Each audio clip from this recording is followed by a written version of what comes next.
Hoje o nosso bate-papo aqui no nosso podcast é com a doutora Karina Fernandes, ela que é médica e pós-graduada em psiquiatria e atendeu ao nosso convite aqui muito gentilmente. Obrigada por ter vindo. Eu que agradeço, Andréia. Muito obrigada pelo convite, né? Essa é uma oportunidade da gente estar falando aí sobre um assunto super importante, que é a saúde mental, né, de uma maneira geral, e espero contribuir aí com todas as pessoas que irão assistir. Sem dúvida, esse assunto saúde mental é um assunto que está em alta, é o assunto do momento, e nós vamos dar hoje um recorte de saúde mental no ambiente de trabalho. Doutora Karina, a pressão do trabalho em todas as áreas, a gente sempre vê as pessoas correndo, metas, tem sempre que estar cumprindo expediente, cumprindo um horário, tá todo mundo sempre maluco para cumprir uma tarefa. Isso contribui para esse estresse cotidiano? Com certeza, Andréia. Eu trabalho aqui na divisão de perícia médica, né? Então, o que a gente vê? Isso é um reflexo que acontece aqui, mas a gente sabe que acontece em praticamente todas as instituições, né?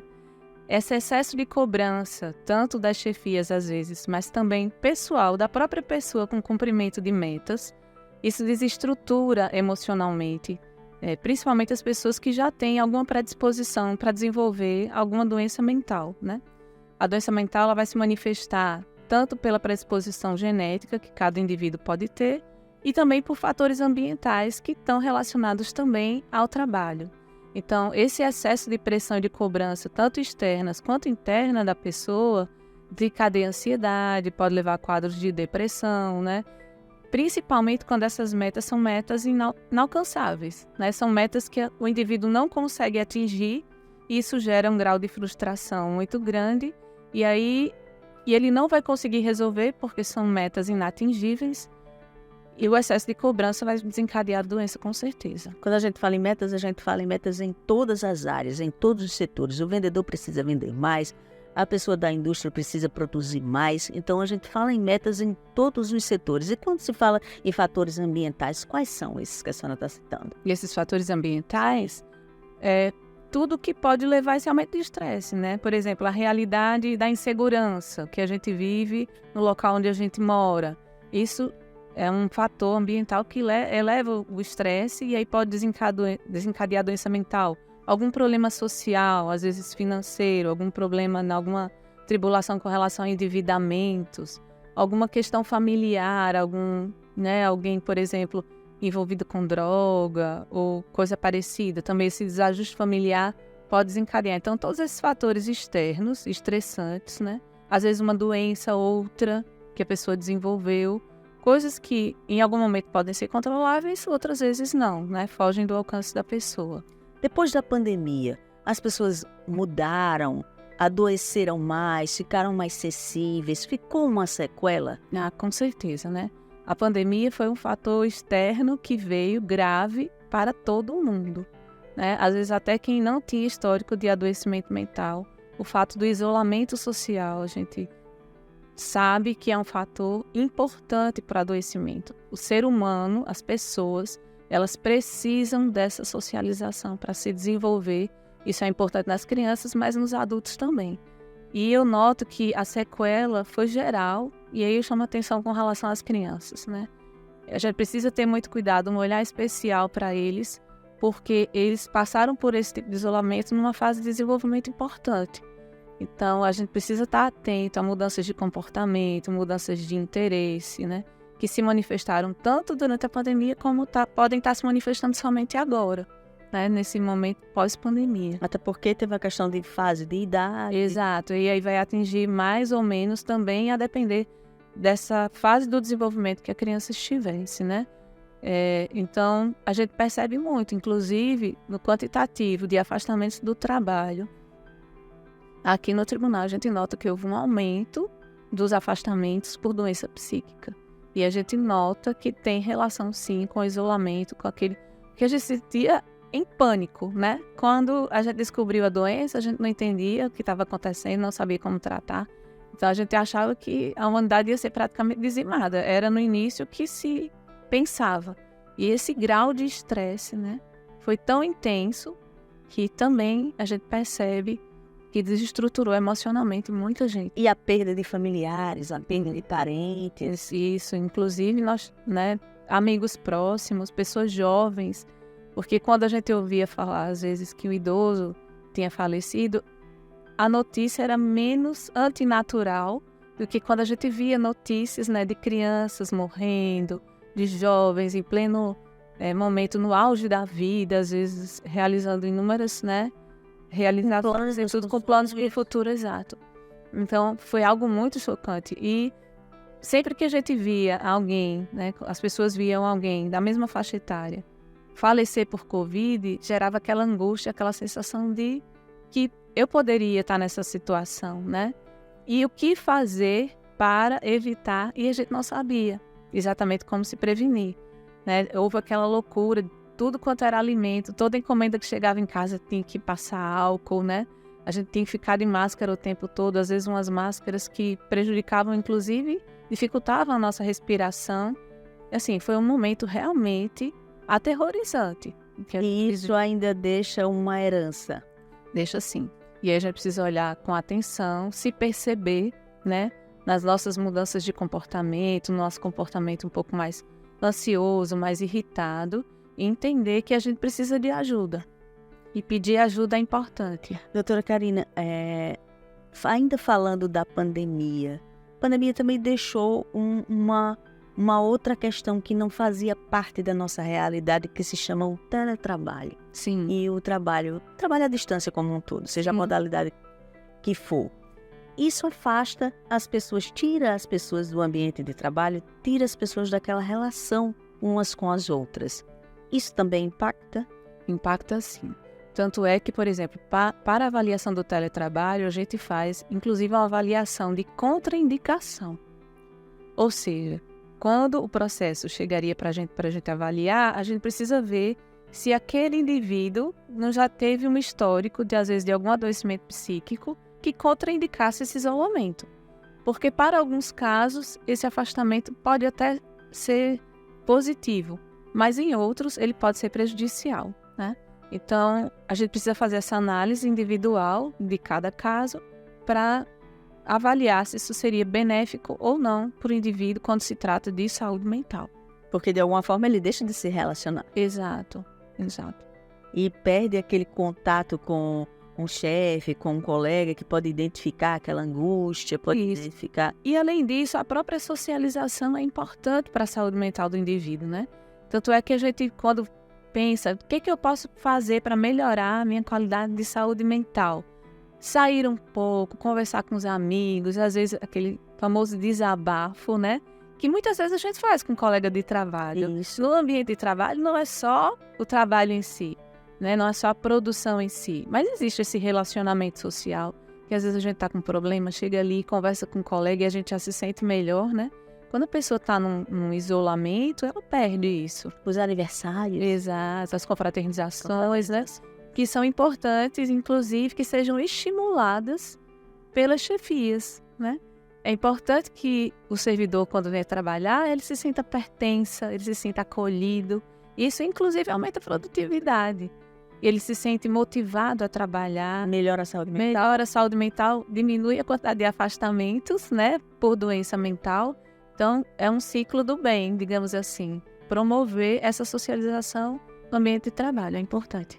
E essa prisão aqui? O eletrônico, né? O celular...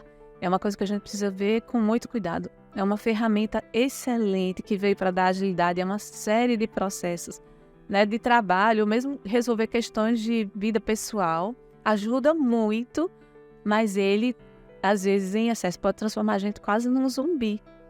E uma coisa que a gente percebe que ele tem roubado muito é a atenção das pessoas. Hoje mesmo eu estava vindo para cá, né, para entrevista, e aí eu estava no elevador e um rapaz saiu umas 3 vezes do elevador achando que tinha chegado no andar dele. Ainda não é aqui. Entrava de volta e voltava para o celular. Ele estava resolvendo alguma questão e aí o elevador parava, ele já achava que era o andar dele, ou seja, completamente desatento. Mas isso não é algo exclusivo dele. Não é uma coisa que aconteceu com ele. Qualquer um, se prestar atenção, vai ter uma história assim para contar, que estava distraído com o celular, né? E aí precisa ter muito cuidado.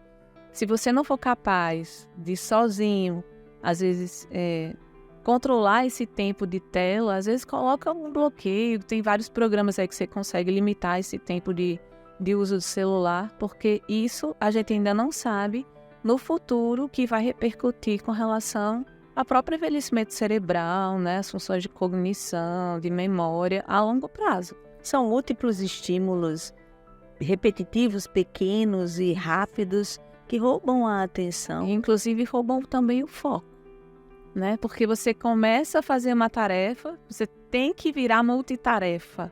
E isso é muito adoecedor do ponto de vista psíquico, né? Você está fazendo uma tarefa, chega uma notificação de uma outra coisa que você precisa fazer, você está no meio da execução e aparece uma outra coisa. E é estressante. E às vezes você não consegue dar conta de terminar aquilo que você começou, ficam várias tarefas pela metade em aberto, né? E aquilo vai gerando angústia porque você não consegue concluir nenhuma tarefa. Então, é preciso ter muito cuidado, ser vigilante e atento ao que os seus familiares, seus colegas de trabalho muitas vezes falam ou reclamam. Ou seja, melhorar o uso do seu tempo. Isso, porque, inclusive, pode se tornar um vício, um problema realmente de saúde, né? Observar se você não está passando desse limite. Presta atenção se algum familiar seu reclama o tempo todo que você não larga o celular, que você não dá atenção, às vezes um filho falando e você está ali, peraí, resolvendo alguma coisa, peraí, como, né? Então, se você está o tempo todo assim, deve se ligar, atenção, um sinal de alerta. Pode ser que tenha alguma coisa errada. Doutora Karine, recentemente a OMS classificou o burnout como uma doença de saúde do trabalho. Exatamente. Fale um pouco sobre isso, por favor. Então, é uma coisa que chama atenção, né? E que a gente precisa tomar cuidado nas instituições para evitar isso, essa sensação de esgotamento que as pessoas passam a apresentar no ambiente de trabalho. E aí, como essas doenças ocupacionais psíquicas, inclusive, levam à diminuição de produção, né? A pessoa se sente desestimulada, não consegue mais trabalhar, se sente esgotada. E as instituições precisam ver isso. Que políticas nós podemos implementar para prevenir ou mesmo para tratar o burnout? Que sinais a gente deve ficar alerta em relação ao colega que está do lado?